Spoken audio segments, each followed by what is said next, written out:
magandang araw sa inyo mga kadayon. Dito may gagawin naman tayo. Gagawa tayo ng electric fan, palit bushing tayo. Ituturo ko sa inyo kung paano palitan ng bushing. Tara, buksan natin to.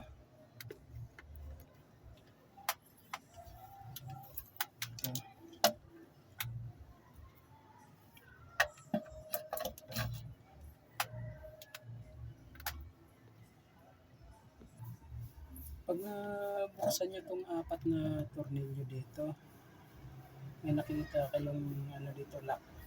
Bilog kasi yung lock natin. Bilog siya. Kakalasin nyo rin yan. Kalasin nyo itong lock. Gamit lang kayo ng lungnos o kaya plies. Ito. Ipitin nyo lang. Dandahan lang. Basta kaya mahila.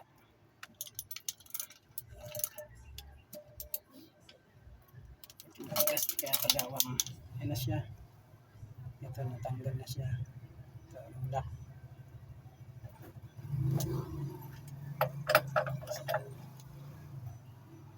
Tapos dahan-dahan nyo buksan. Bubuksan na yan. Ay, parang natanggal pa yung isang lock. Ay, isa pa dito.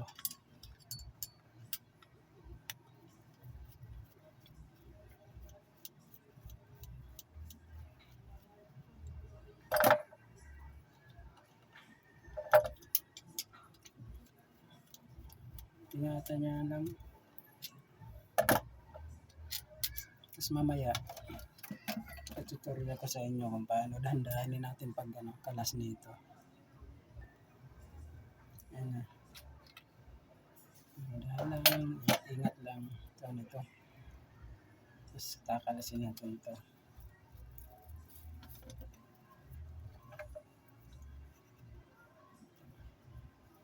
Matigas lang. Lagyan natin ng langis. Ayan na guys, nakalas na natin. Ito. Tapos bubuksan natin yan.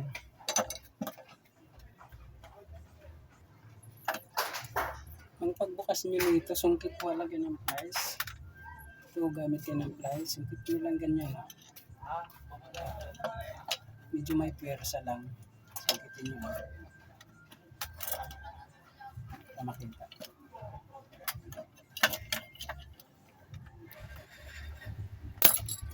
Yan. Ligwat nyo lang. Pagkaligwat nyo, sama na lahat dyan. Ayan. Sama na siya. At itong bushing niya.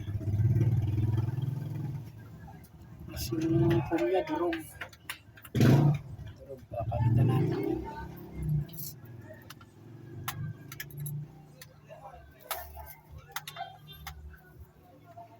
Tanggalin natin yung foam.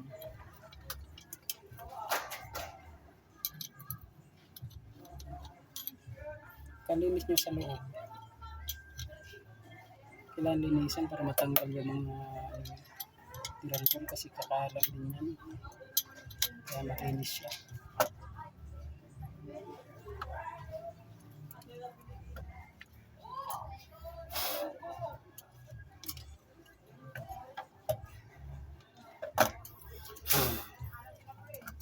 Ayan na, malinis na siya. Kuha tayo ngayon ng bagong bushing.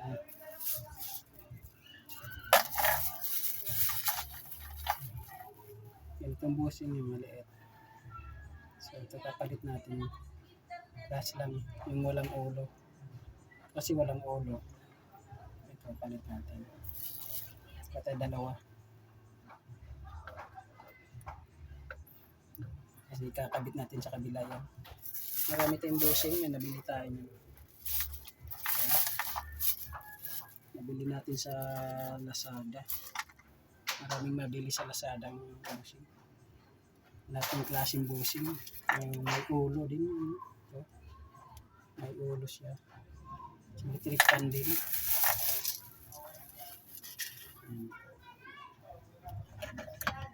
Tapos lalagay nyo dito. Yan, lagay nyo ganyan.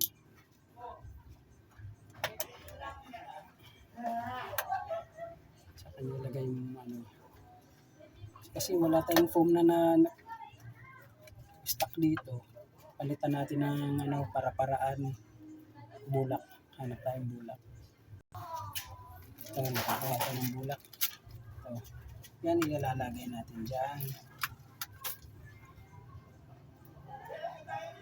Yung sa mga, ano pala, sa mga bukid, sa mga sulok na o mataas ng lugar, walang mapagbilhan. Ito gagawin nyo, kuha kayo ng bulak. Itong gawin yung pum kasi madurog na yung pum pag binuksan nyo yan, durog na yung pum.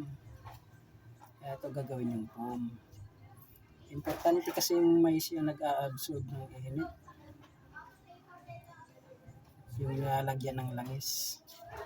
Nag-a-absorb ng init yan. Kaya ito ilalagay. Yung mga ano lang naman talaga eh. Kung wala talaga makuhang ibang mabila o yan, walang mabilan, malayo ang tindahan. Para-paraan na lang. Tulad nito, lalagyan na lang ng bulak. Pwede na yan. Mas ano nga itong bulak kasi matagal ito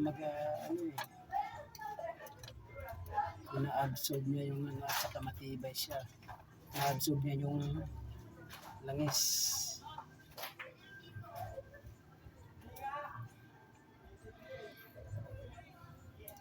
Pagkatapos lagyan yung bulak, ito yung pinaka-foam niya. Bulak.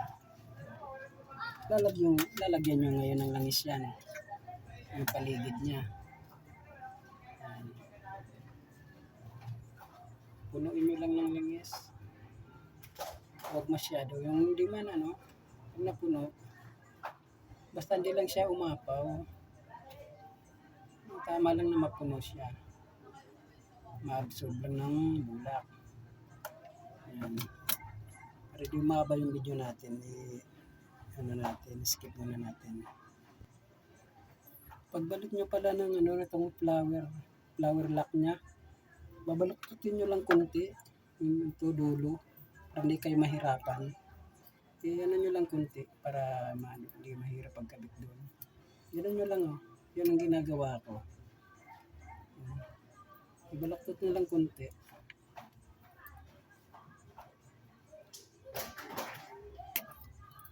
Bagay kanya-kanya naman pamamaraan yan paano maipasok po. Mahirap ito ipasok.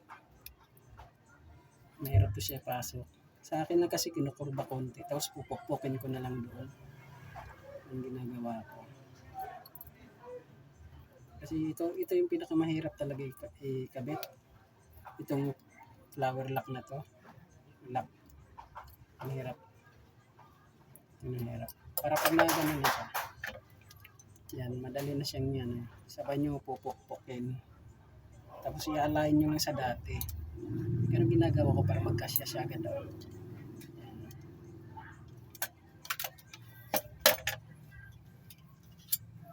Tapos pirasahan nyo lang tulak. Paligid niya. Okay. Basta malak lang. Tapos pupukpukin nyo. Pupukpukin yung gilid. Para mabalik siya.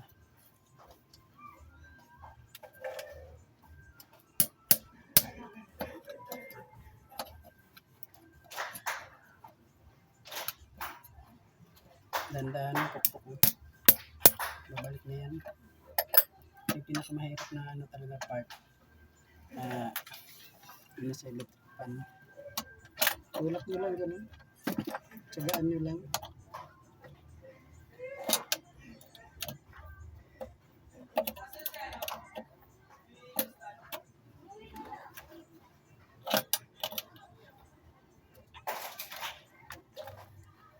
Tigas talaga to.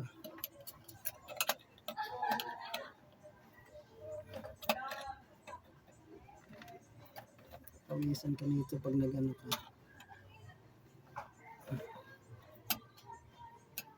Kaya binabaluktot ko muna konti para siya pumasok. Ayan, tapos pupukpukin nyo dahan-dahan. Kuha kayo ng pamukpok.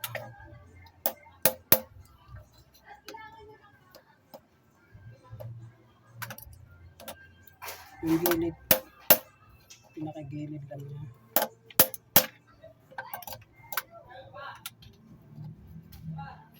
Yan, unti-unti na siyang pumasok.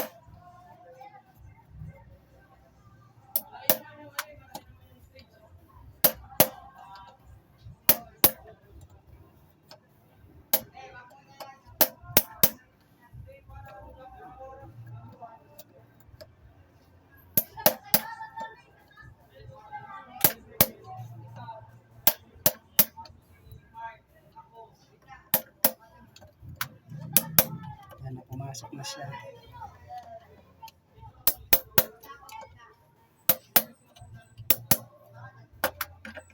Balik nyo lang sa dati. Kailangan pantay nyo rin. Wala lang nagkakamera sa atin na ano. Ayan o. Pantay na siya. Ano rin yung ano natin. Make sure lang na mabalik nyo sa dati. Tulak nyo lang ganyan. Para mabalik siya sa dati.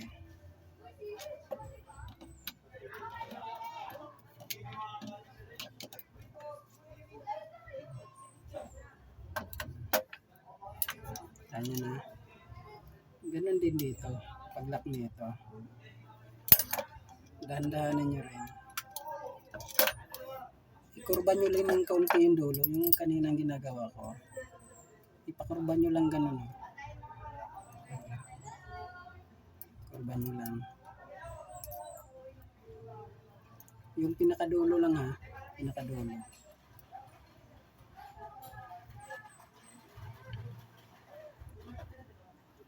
Babalik naman sa dati ito pag ano na pinukpok mo na dahan-dahan. Huwag malakas. Yan para magkasya lang siya.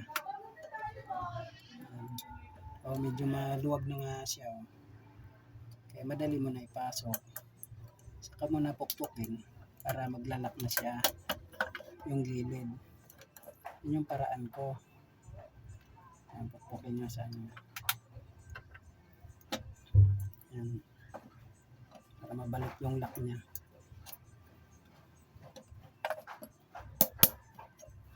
Ito yung ano sa lock niya.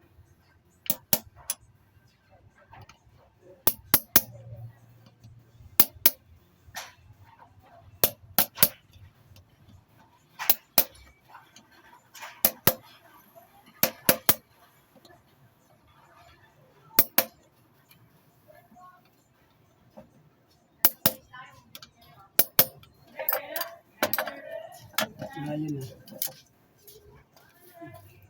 Bumalik na siya sa dati. Para siyang bago.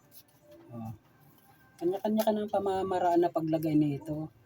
Yun lang sa akin para madali. Yun ikukurba ko.